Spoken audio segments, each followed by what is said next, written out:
पे जाएंगे। Nixon sir, are we good to go? Shall I begin with your permission? I think yes. Sure. Sure.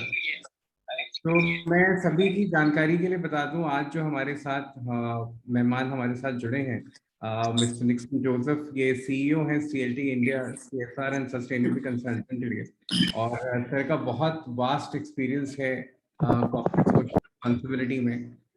CSR, जैसा कि हम सब जानते हैं कि प्राइवेट सेक्टर कंपनीज का जो सोसाइटी की तरफ एक उनकी ड्यूटी है, उनकी ऑब्लिगेशन है, उसको पूरा करने की एक्टिविटी को बोलते हैं। और काफ़ी बड़े बड़े इंस्टीट्यूशंस के साथ जोसेफ सर अटैच रहे हैं, उनको गाइड किया है। बहुत सारी एक्टिविटीज़ का उन्होंने एक बहुत अच्छा लीडरशिप देते हुए उन एक्टिविटीज़ के थ्रू सोसाइटल इम्पैक्ट क्रिएट किया है।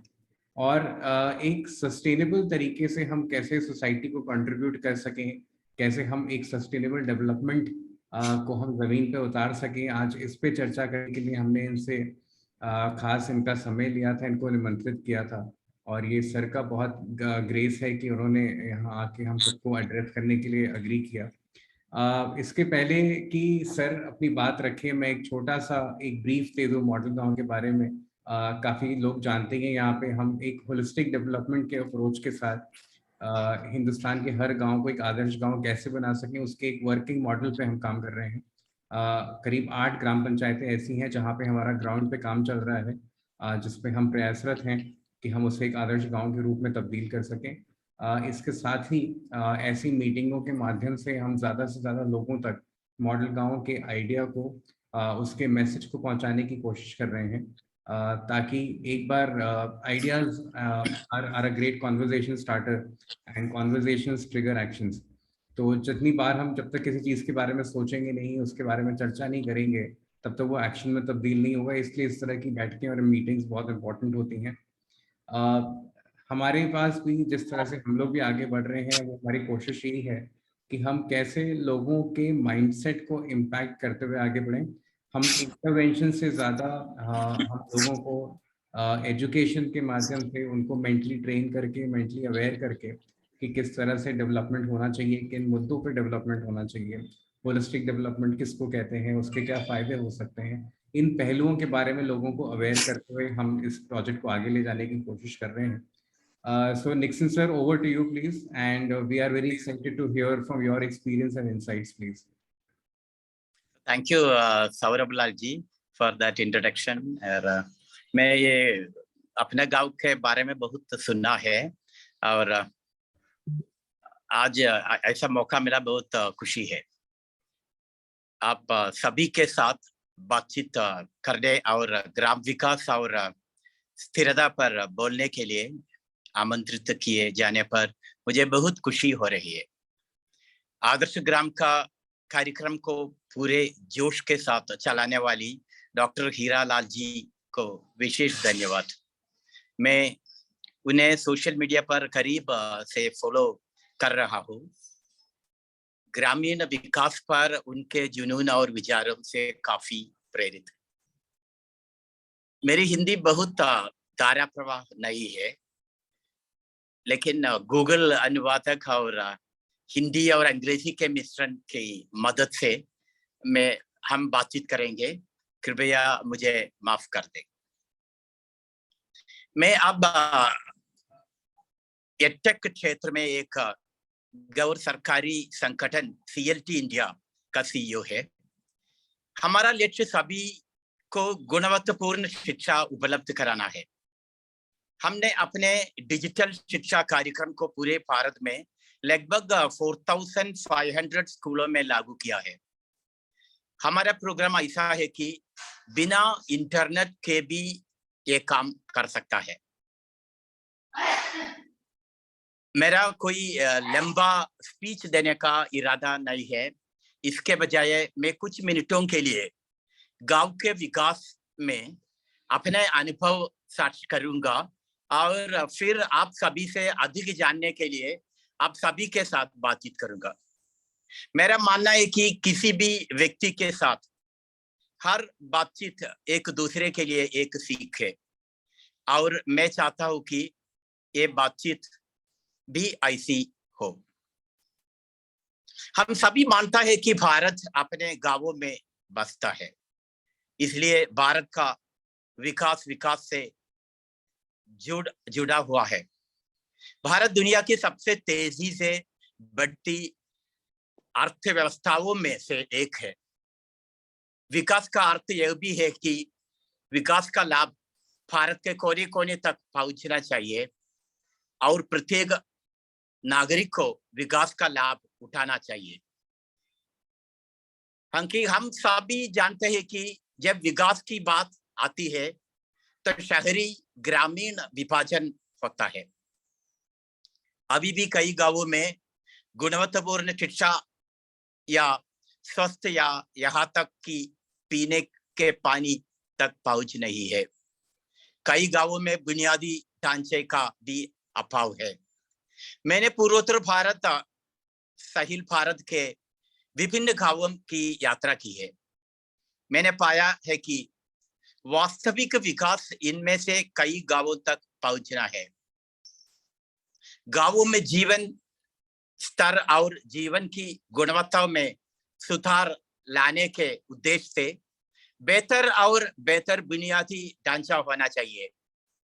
ग्रामीण विकास से तात्पर्य गांवों में रहने वाले व्यक्तियों के जीवन की गुणवत्ता और वित्तीय कल्याण को बढ़ाने की विधि से है। इस दिशा में भारत सरकार, राज्य सरकारों बहुत सारी योजनाओं को लागू कर रही है। बहुत से गैर सरकारी संगठन और अन्य धर्मार्थ संगठन भी विभिन्न कार्यक्रमों को लागू कर रहे हैं।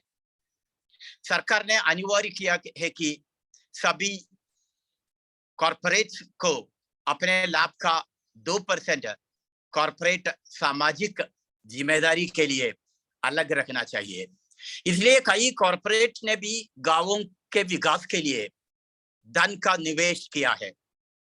अपने पिछले कार्यभार में मैंने एकीकृत विकास के लिए 50 गांवों का गोद लिया था। इन सभी कार्यक्रमों का समग्र उद्देश्य यह है कि गांवों को सबसे बुनियादी जरूरतों, बेहतर शिक्षा और स्वास्थ्य, स्वच्छ पेयजल, बिजली, अच्छी स्वच्छता प्रोग्राम्स और स्थायी आजीविका तक पहुंच होनी चाहिए। इनमें से कई कार्यक्रम 3 से 4 साल की अवधि के लिए होते हैं और फिर गैर सरकारी संगठन या एजेंसियों गांवों से बाहर निकल जाती है।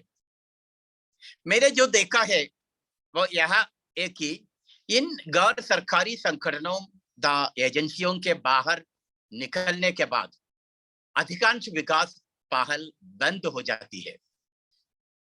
एसबीआई फाउंडेशन का ग्राम सेवा कार्यक्रम भी 3 साल के लिए इस उम्मीद के साथ था कि उसके बाद ग्रामीण खुद इस कार्यक्रम को जारी रखेंगे। कई मामलों में ऐसा नहीं हो पाता। ग्राम विकास के माध्यम से लागू की गई अधिकांश पहल रुक जाती है। नतीजा यह होता है कि गांव के विकास में गए बहुत सारे संसाधन बर्बाद हो जाते हैं। ऐसी स्थिति नहीं होनी चाहिए। हम सभी को सोचना होगा कि कैसे ग्राम विकास कार्यक्रमों को टिकाऊ बनाया जा सकता है। गांव के विकास को कैसे टिकाऊ बनाया जा सकता है।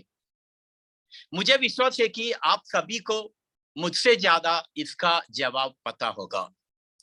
मैं केवल अपना दृष्टिकोण से और विकास क्षेत्र में अपने अनुभव से कुछ सुझाव शेयर करूंगा। इनमें से कई कार्यक्रम टिकाऊ नहीं होने का प्राथमिक कारण यह है कि इन्हें गांवों से दूर बैठकर और गांवों की जरूरतों और प्राथमिकताओं की पहचान किया बिना डिजाइन किया गया है। कार्यक्रम के सस्टेनेबल बनाने के लिए सबसे पहले ग्रामीणों की जरूरतों और प्राथमिकताओं को समझना होगा।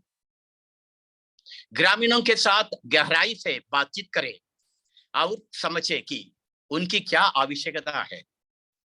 अगला कदम स्थानीय संसाधनों का नक्शा तैयार करना होगा चाहिए। इसे स्थानीय लोगों को शामिल करके तैयार किया जाना चाहिए और गांव में उपलब्ध प्राकृतिक और भौतिक संसाधनों को चिह्नित करेगा।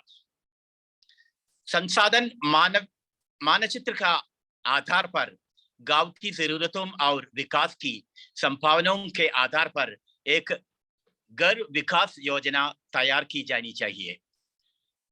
संसाधन मानचित्र के आधार पर गांव की जरूरतों और विकास की संभावनाओं के आधार पर एक गांव विकास योजना तैयार की जानी चाहिए। ग्राम विकास योजना में उन गतिविधियों को भी सूचीबद्ध किया जाना चाहिए जो लोगों को लाभवंत कर सकती है। यदि गांव कार्यक्रम की शुरुआत से शामिल है तो वे कार्यक्रम के मालिक होंगे और गैर सरकारी संगठन से बाहर निकलने के बाद भी गतिविधियों को बनाए रखने का प्रयास करेंगे। कई ग्राम विकास कार्यक्रम 3 या 4 साल की अवधि के होते हैं। मैंने अपने अनुभव से जो सीखा है वो ये है कि कोई भी 3 या 4 साल के भीतर सब विकास कार्यक्रम नहीं ला सकता है। यह वास्तव में लंबी अवधि का होना चाहिए। गांवों में नए बुनियादी ढांचे को विकसित करने के लिए बहुत सारे धन का निवेश करने के बजाय हमें ऐसे कार्यक्रम विकसित करने चाहिए जो गांवों में पहले से उपलब्ध संसाधनों का उपयोग कर सके था उन पर निर्माण कर सके। गांव में कोई भी विकास तभी कायम रह सकता है जब कार्यक्रम मुख्य रूप से आय बढ़ाने या ग्रामीणों के लिए स्थायी आजीविका लाने पर केंद्रित हो। इसलिए समुदाय को संगठित करने के बाद पहली पहल ये होनी चाहिए कि ग्रामीणों को स्थायी आजीविका कैसे प्रदान की जाए। गांवों में उपलब्ध प्राकृतिक संसाधनों के उपयोग पर आधारित सूक्ष्म उद्यम एक अच्छी पहल होगी। विभिन्न स्थानों पर ग्रामीण स्वरोजगार प्रशिक्षण संस्थान है जो ग्रामीण बेरोजगारों को विभिन्न कौशल में प्रशिक्षित कर सकते हैं। इसके बाद बैंकों द्वारा ऋण दिया जाता है जो गांवों में कई छोटे उद्यमों को शुरू करने में मदद कर सकता है। इनमें से कई सूक्ष्म उद्यमों को तभी कहा जा सकता है जब उत्पादों की मार्केटिंग, लेखांकन, गुणवत्ता सुनिश्चित करने आदि पर उचित नियंत्रण दिया जाए। न केवल छोटे उद्यमों को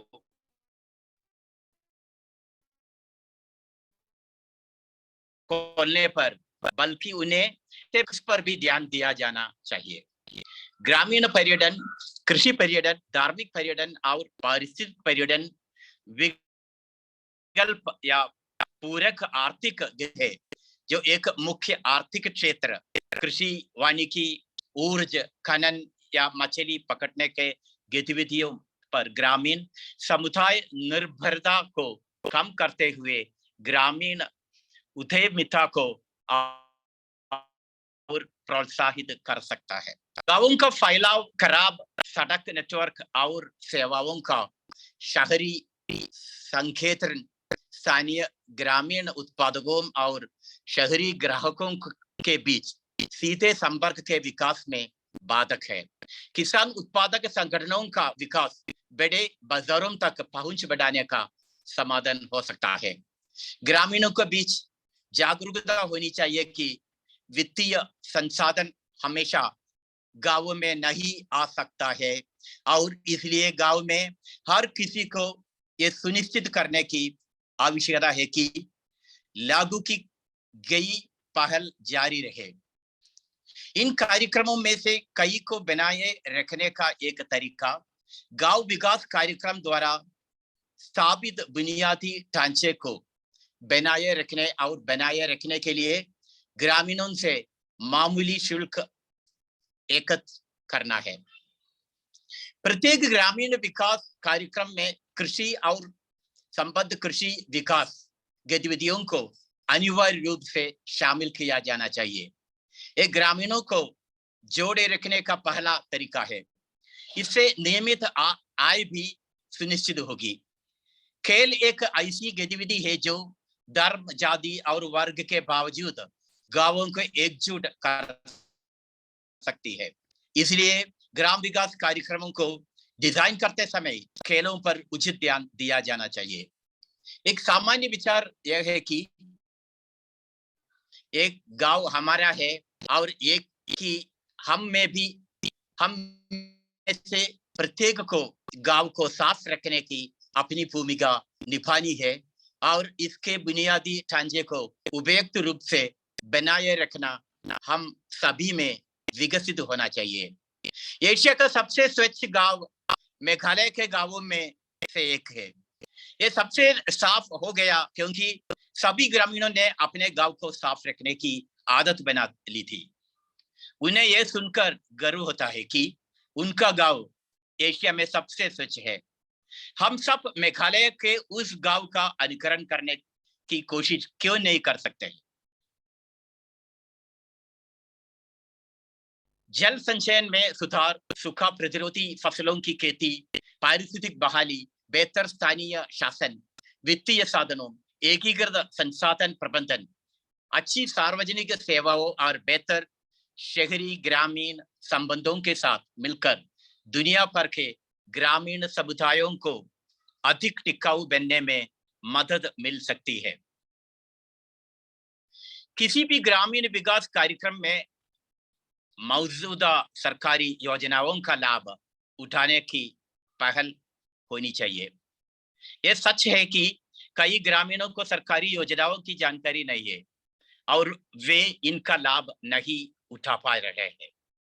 ग्रामीण विकास की पहल तभी टिकाऊ हो सकती है जब पूरा ग्राम समुदाय एक साथ आए और विकास की पहल का मालिक हो। मैंने अभी गांव के विकास और स्थिरता के बारे में कुछ बिंदुओं को छुआ है। अब मैं अपनी बात बंद करूंगा और आपकी ओर से किसी भी प्रश्न की प्रतीक्षा करूंगा। शुक्रिया।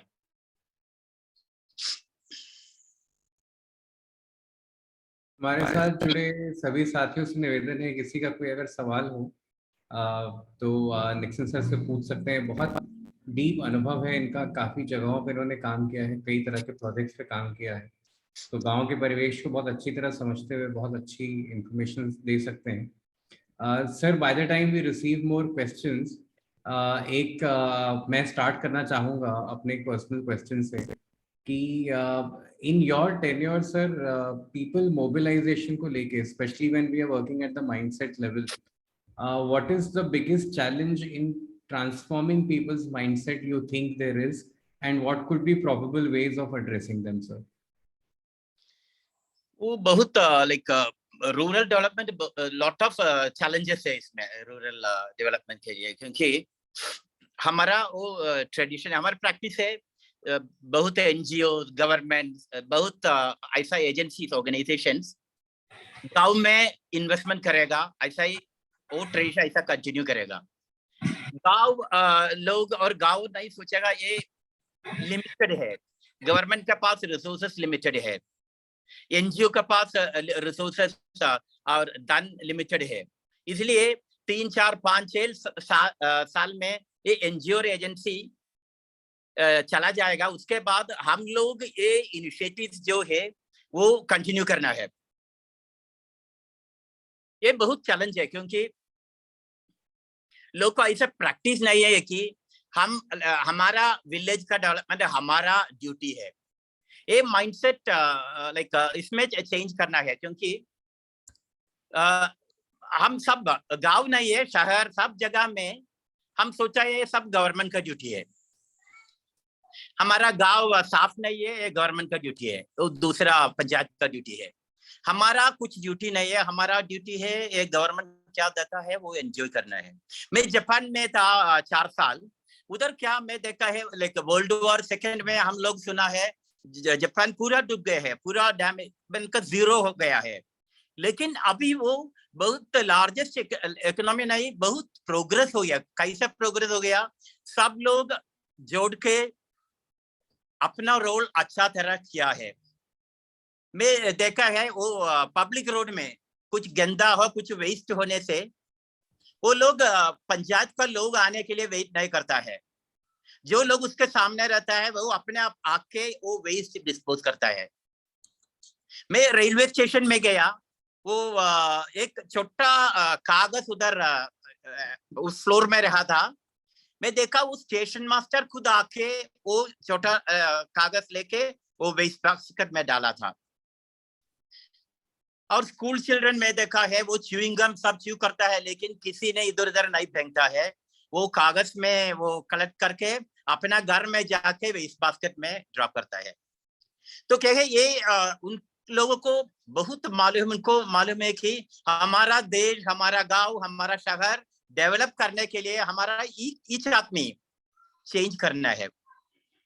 इसलिए एकदम बहुत चैलेंज है, एक माइंडसेट कैसा चेंज कर सकता है, करेगा, ये एक बहुत बड़ा चैलेंज है।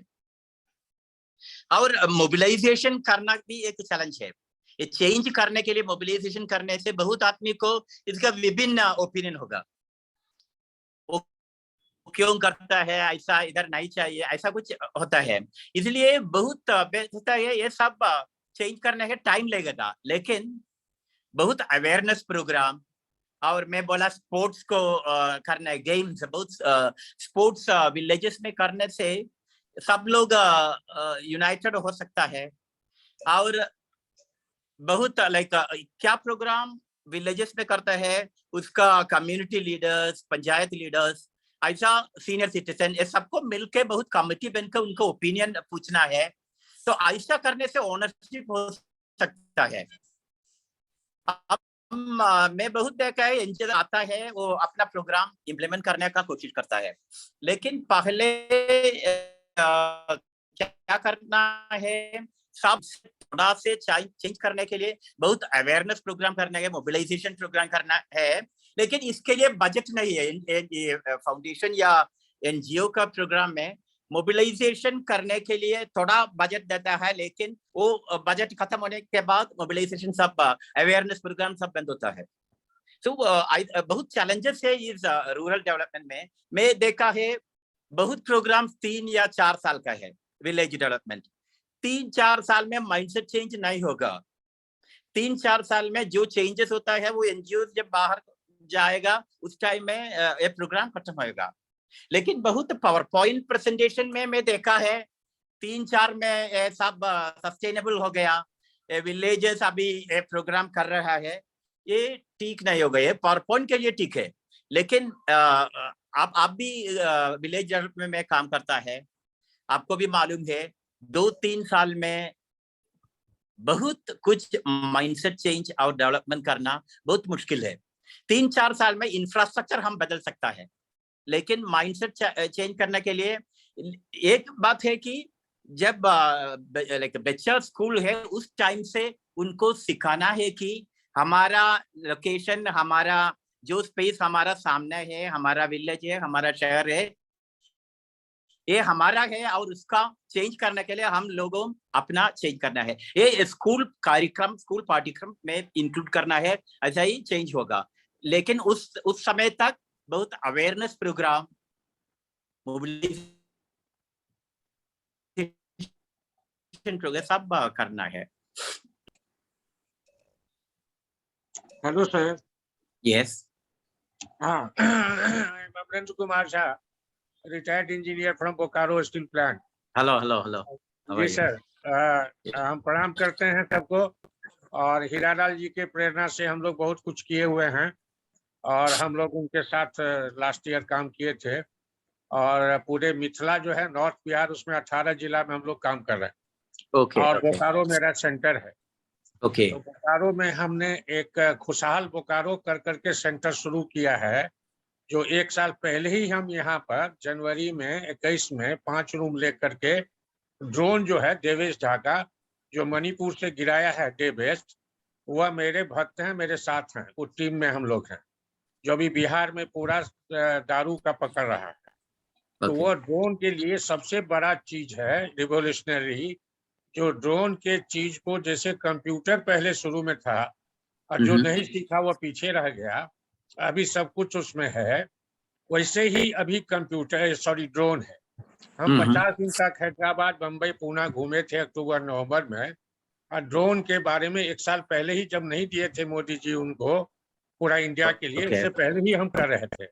हम लोग दो साल से इस पर काम कर रहे थे। तो ड्रोन का हम लोग यहाँ पर शुरू किए हैं ऑफिस। वो 4 मार्च को हुआ, यहाँ डिमोन्स्ट्रेशन भी किए, सर्वे भी किए, और अभी 14-15 अप्रैल को ओपनली उद्घाटन करेंगे। सर, एक चीज हम बहुत अच्छा बना रहे हैं, हीरालाल जी भी बोले थे, बहुत अच्छी बात, जो हम उसके लायक हैं हम भी वही करते हैं, है ना। बहुत से लोग ऐसे करते हैं, किताब जो लिखता है तो पढ़ के लिखता है, दूसरा खुद बनाता है तब किताब लिखता है। तो हीरालाल जी भी यही कहे थे, है ना, जो कि मैं पहले एज ए डीएम जो मन में आ गया, जो कि ये काम होना है और समझ में है नियम कानून, तो उसको कर देते थे, उसके बाद फाइल बढ़ाते थे, है ना, या निर्णय लेते थे। ये जब तक नहीं होगा तब तक नहीं होगा। Yes. जो मेरा बेसिक जो मॉडल गांव का सोच है, जिसमें नीति आयोग ने सपोर्ट किया है, जो convergence of all schemes and Yes. Fund in A district, वही मूल मंत्र हम लोग छोड़ रहे हैं। और वही अभियान जब हम लोग चलाए, तो पूरा मिथिला का एनआरआई जितना भी पूरा वर्ल्ड में है, मैथिल का, मिथिला एरिया का, उसकी मीटिंग हुई। उसमें हमारे मंत्री थे, संजय झा मंत्री, और हमने ग्राउंड में हर एक 150 हीरा मोती को खोजा। जो हीरा मोती मतलब जो डिफरेंट कंडीशंस में भी उपेक्षा के बावजूद भी खुद इनिशिएटिव लेकर के स्ट्रगल कर करके कुछ खड़ा किया, वो एग्रीकल्चर में हो, एजुकेशन में हो, या किसी भी क्षेत्र में हो।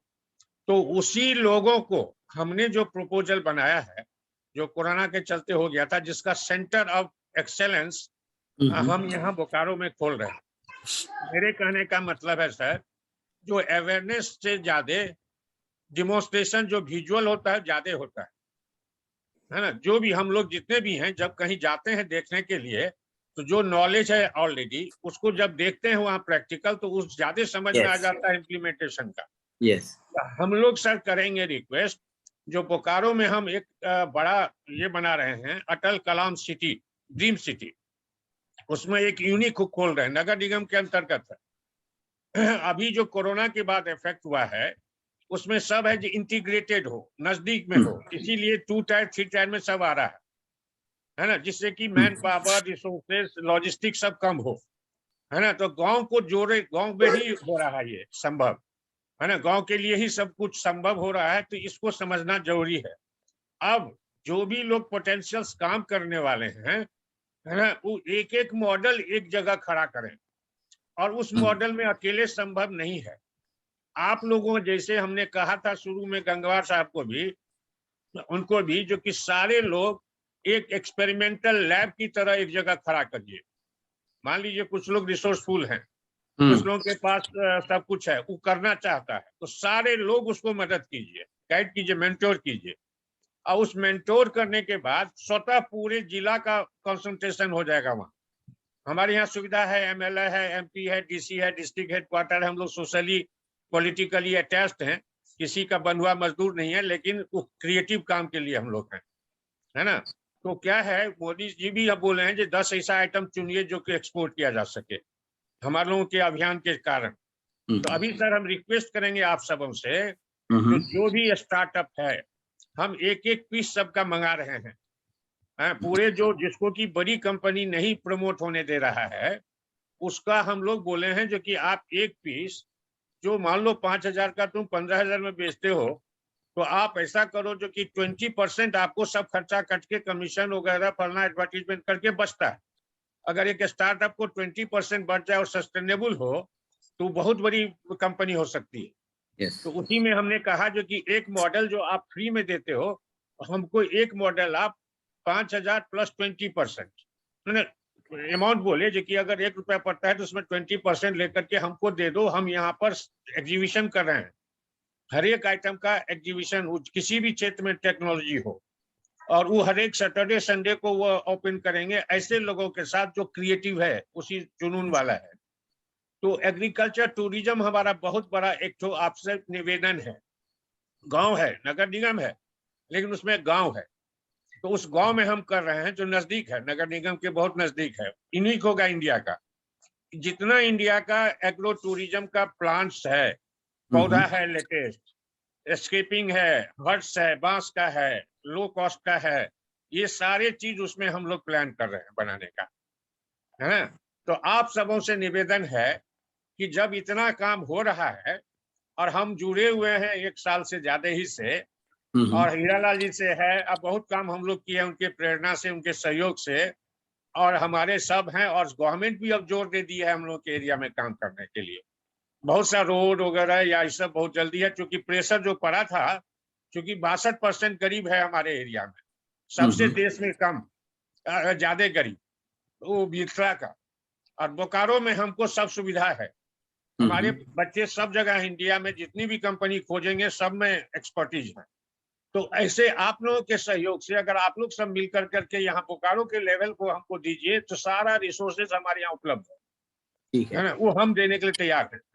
ठीक है। लैंड है 50 एकड़, 15 एकड़ में हम बिल्डिंग बनाएंगे, और 25-30 एकड़ में वो एग्रो टूरिज्म टाइप का हर एक प्लांट्स इंडिया का, पौधा हर्बल वगैरह जितना भी है, बायोडाइवर्सिटी का हमने देखा अलीबाग में, जो बहुत बड़े थिंकर थे वो एक्सपर्ट उन्होंने बनाया है, बायोडाइवर्सिटी 1 एकड़ में है, लेकिन बहुत कुछ समझा देता है वो, ठीक है है ना। वो हम देखे थे, गए थे 4 नवंबर में। ठीक है इसी तरह का चीज जितना भी बेस्ट प्लांट्स है, वो जो कम वैरायटी का है, इंस्टीट्यूट जो जितना है, वो उनसे हमको मदद अगर आप करा दें, उनका हमको कांटेक्ट करा दें, तो हम आपको वचन देते हैं कि 1 साल के अंदर ये अवेयरनेस बहुत ज्यादा फैला देंगे।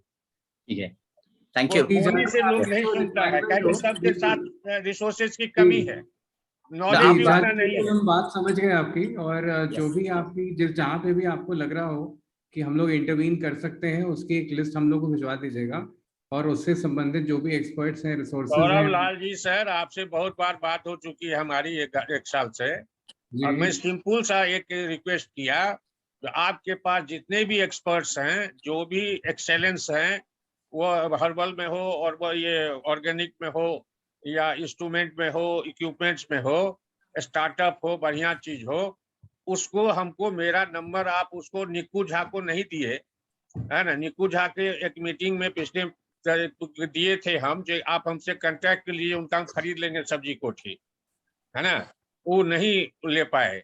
आपने कहा जो कि हम शेयर कर लेंगे, नहीं झा जी, 8227-822-7888899 मेरा नंबर है सर।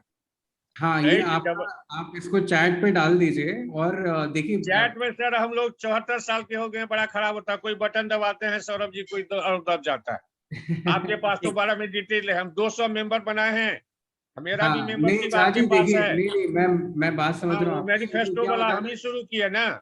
नहीं मेरी बात सुनिए एक मिनट। मैं बिल्कुल सम्मान करता हूँ, आप लोग काफी समय से इस फील्ड में ऑलरेडी लगे हुए हैं, और काफी आप लोगों ने मेहनत की, काफी लोगों को मोबिलाइज किया है, लेकिन कोई अगर एक स्पेसिफिक जब तक रिक्वायरमेंट नहीं होगी हमारे लिए भी नहीं आप हम लोग का भी तो सुनिए, हम कह रहे हैं आपके पास नॉलेज है, आपके पास कॉन्ट्रैक्ट है, आप सारे कॉन्ट्रैक्ट्स को हमके बोकारो में दीजिए ना, व्हाट्सएप पर दीजिए, जो भी आप मदद कर सकते हैं। नहीं झा जी, देखिए पहली बात तो ये कि आज की चर्चा हमारी जिस टॉपिक पे है, हम निक्सन सर का भी समय हम ले रहे हैं, तो हमको थोड़ा वो भी ध्यान रखना पड़ेगा। और दूसरी चीज है कि हम सारे एक्सपर्ट्स नहीं, जैसे मतलब आपको जो रिक्वायरमेंट हो स्पेसिफिकली, निक्सन साहब से हमको जोड़ दीजिए, निक्सन साहब से। बिल्कुल बिल्कुल आप ये मीटिंग के बाद, ये मीटिंग के बाद आपसे मैं कांटेक्ट करेगा, लाइक डॉक्टर हीरालाल के साथ बहुत कांटेक्ट हो रहा है। I am very impressed by what doctor Hiralal is doing in village development. So once this meeting is over, I will talk to you personally and see what kind of companies or corporates are interested in working there. Okay, बिल्कुल that I will try to do. Okay. और कोई साथी मेरा में phone सवाल पूछना चाह रहे हो? और कोई सवाल कुछ पूछना चाह रहे हो? अभी तो मैं आर.के. सिंह बोल रहा हूँ, जॉइंट डायरेक्टर कृषि हूँ यूपी गवर्नमेंट में। सर नमस्कार। नमस्कार जी, मैं ये कह रहा हूँ कि भी जैसे अभी एक वार्ताकार थे झा साहब जी, में हम लोग ड्रोन का उपयोग एग्रीकल्चर में करने जा रहे हैं। 1 अप्रैल से हम लागू हो जाएगा यूपी गवर्नमेंट का, और उसमें 25% जो है सब्सिडी दे रहे हैं ड्रोन में। पर्टिकुलरली जो एफपीओज हैं उनके लिए स्पेशल प्रोग्राम है। अच्छा। और ट्रेनिंग के लिए भी जो एग्रीकल्चर ग्रेजुएट्स हैं उनको भी हम लोग 50% सब्सिडी दे करके ट्रेनिंग दिलवाने का प्रयास करेंगे, और हर जनपद में 2-2 ड्रोन जो उड़ाएंगे उसको, उनको लाइसेंस भी दिलवाने का प्रयास कर रहे हैं। अच्छा। जैसे कि अभी जो जहाँ साहब बता रहे थे कि जैसे कल्चर में है ड्रोन का, हम लोग जो है लिक्विड फर्टिलाइजर के रूप में, पेस्टिसाइड के रूप में इसका प्रयोग जो है करने जा रहे हैं, और आने वाले समय में ड्रोन जो है बहुत इंपॉर्टेंट होगा। तो कृषि विभाग भी इसमें अगर जो भी मदद चाहिए मुझे बताइएगा, और ज्यादा से ज्यादा जो है किसान भाई और एफपीओज वो जो है जुड़ेंगे और लाभ प्राप्त करेंगे। बहुत बहुत धन्यवाद। बहुत बहुत धन्यवाद सर। और हम कोशिश करेंगे कि हमारे साथ जो एफपीओज भी खासतौर से जुड़े हुए हैं, और उनमें से कुछ हमने सिलेक्ट किए हुए हैं जो अच्छे परफॉर्मिंग एफपीओज हैं, हम उनको खासतौर से इस बात की जानकारी उन तक पहुंचाएंगे ताकि वो तुरंत इसका लाभ ले सकें और आपके मार्गदर्शन में इसको समझ सकें कि इसमें कैसे आगे बढ़ा जा सकता है। बिल्कुल, thank you sir, thank you. Welcome. Nixon sir, एक सवाल आया है कि फॉर सस्टेनेबल डेवलपमेंट महिलाओं के प्रतिभाग की उसमें क्या अहमियत हो सकती है sir? See, it's for village development. When we do we should also design programs for women, because women जो है वो 50% है इंडिया में, विलेज में, शहर में करीब 50% विमेन है। तो विमेन के लिए गेनफुल ऑक्यूपेशन और कुछ लाइवलीहुड स्कीम्स नहीं है तो वो प्रोडक्टिविटी नहीं होगा। तो गांव का इनकम सस्टेनेबिलिटी, विलेज डेवलपमेंट का सस्टेनेबिलिटी होगा जब विलेज का इनकम बढ़ रहेगा। When overall income of the villages go up, when there is income generation from all the villagers, all the programs will be sustainable.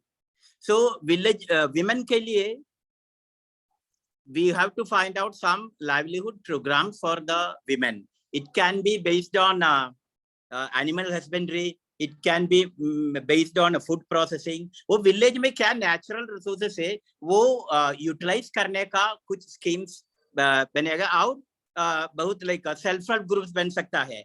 कुछ विमेन ज्वाइन करके self help group बन सकता है, और माइक्रो एंटरप्राइजेस बन सकता है। और बहुत डिस्ट्रिक्ट में अभी rural self employment training institute है जिधर ट्रेनिंग फ्री मिलता है। वो ब्यूटी पार्लर के लिए, बेकरी के लिए, मोबाइल रिपेयरिंग के लिए, वो इस सब में विमेन को ट्रेनिंग के लिए भेजना है। उसके बाद क्यों बैंक, नेशनलाइज्ड बैंक है, उधर से लोन मिलने के लिए हम हेल्प करना है। क्या बहुत प्रोग्राम में क्या होता है, हम ट्रेनिंग देता है, उसके बाद छोड़ता है, उसके बाद बोलेगा आप लोन मिलो, लोन किधर से आप मिलो करेगा। ऐसा नहीं होगा। हम विलेज डेवलपमेंट में जब एंट्री करता है उसको हैंड होल्ड करना, मेंटर करना भी ऑर्गेनाइजेशन का काम है। इसलिए उनको ट्रेनिंग करना है। वो ट्रेनिंग के बाद जो ऑर्गेनाइजेशन एनजीओ है इसके लिए काम करता है, वो उनके साथ बैंक में जाना है, बैंक लोग के साथ मिलना है, उनको फॉलो अप करके ये लोग को लोन भी, ऋण भी देना है। उसके बाद और भी मेंटर करना है 2-3 साल के लिए, क्योंकि ये लोग फर्स्ट जनरेशन माइक्रो एंटरप्रेन्योर है। वो उनका दुकान खोल दिया, उसके बाद छोड़ दिया, वो सब हम रिकॉर्ड में होगा, पावर पॉइंट में होगा, 30% को माइक्रो एंटरप्राइज बन गया। इसलिए ऐसा नहीं होगा। वो सस्टेनेबल होने के लिए माइक्रो एंटरप्राइज बनने के बाद हम लोग हैंड होल्ड करना है, उनको बताना है कैसा मार्केटिंग करेगा, कैसा फाइनेंशियल बुक्स कीप करेगा। वो सब में मेंटरिंग का काम है। मेनी प्रोग्राम्स क्या होता है, ट्रेनिंग किया, उसका कुछ पैसा उसके बाद खत्म हो गया, वो ऐसा नहीं चलेगा। 3-4 साल के लिए उनको मेंटर करना, क्योंकि उनको बहुत अच्छा प्रोफेशनल बनना है, माइक्रो एंटरप्रेन्योर बनना है। इसके लिए सब ट्रेनिंग देना है, उसको मेंटरिंग देना है, हैंडहोल्ड देना है। ऐसा होने से हमारा विमेन लोग को भी बहुत काम कर सकता है, उसका इनकम भी जनरेट कर सकेगा। वो विलेज में क्या प्रोग्राम है वो सब सस्टेनेबल होगा। हम एजुकेशन का बात बोलता है, हेल्थ में बात बोलता है, सैनिटेशन का बात बोलता है, ये सब हो जाएगा इनकम होने से। इनकम होने से हमारा लाइफ स्टाइल भी चेंज होगा, स्टैंडर्ड ऑफ लिविंग भी बढ़ेगा, हमको भी बहुत एस्पिरेशंस बनेगा। हमारा बच्चा ऐसा होना चाहिए, उनका अच्छा स्कूल में होना है, अच्छा शिक्षण मिलना है, ये सब होगा। इसलिए गांव डेवलपमेंट का फर्स्ट प्रायोरिटी है सब गांव का आदमी को इनकम जनरेशन एक्टिविटीज का प्रोग्राम बनाना है। और जस्ट ऐसा बनाने से नहीं होगा, उसको मेंटरिंग करना है, हैंडहोल्ड करना है 2-3 साल के लिए। बहुत डेवलपमेंट स्कीम में ये नहीं है, हैंडहोल्डिंग नहीं है, मेंटरिंग नहीं है। स्कीम बनता है, उनको कुछ ट्रेनिंग देता है, उसके बाद छोड़ता है। इसलिए ये प्रोग्राम सब सस्टेनेबल नहीं होता है। Right, thank you sir. और आपकी एक अगली मीटिंग भी है, तो we will keep the time constraints in mind, and thank you so much sir for taking time out from your busy schedule and enlightening us. We will connect with you again sir for sure, yes, any time. अगर किसी के और queries होंगे तो वो हम आपको email कर देंगे separately, and we will request your answers on that, sir. But thank you so much for being with us today. Thank you very much for inviting me to this model गाँव के program. I have बहुत सुना है इसके बारे में, और doctor Hiralal और आप मॉडल गाँव को सब आदमी बहुत पैशन से इधर काम करता है विलेज को डेवलपमेंट करने के लिए। एक दिन जरूर आएगा और देखेगा आप कैसा करता है, क्योंकि ये मॉडल हमारा सब स्टेट में, सब पूरा इंडिया में कर सकता है। बिल्कुल। Thank you very much. Thank you सबका बहुत बहुत धन्यवाद जुड़ने के लिए। Thank you.